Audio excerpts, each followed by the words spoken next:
আমরা জানি, কিন্তু আমাদেরকে বারবার এই পরীক্ষায় উত্তীর্ণ হওয়ার জন্য বারবার পরীক্ষায় বসতে হয়। যা মহান করুণাময় আল্লাহ তাআলা আমাদের জান এবং মালের হেফাজত করবেন।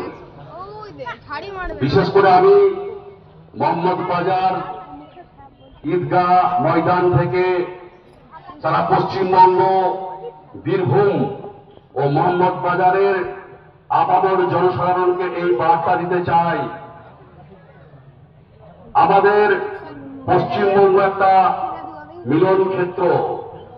আমরা এখানে হিন্দু, বৌদ্ধ, জৈন, খ্রিস্টান, ঈসাই, আদিবাসী সমস্ত ভাই বুকে বুক নিয়ে বসবাস করি।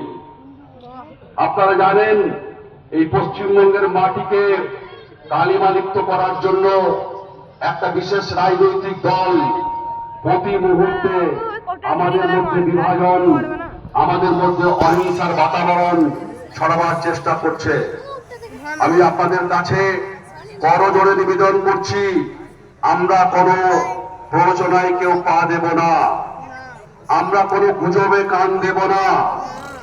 আমরা চাইব যে এই বীরভূম তথা পশ্চিমবঙ্গ এবং এই মোহাম্মদ বাজার একটা অন্য জায়গা।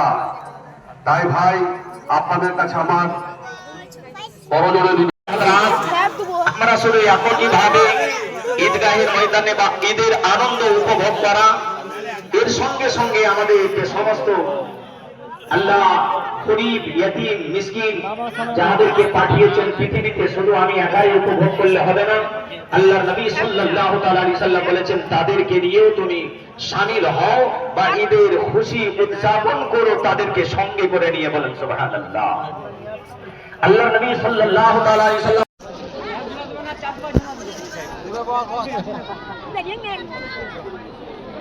Ada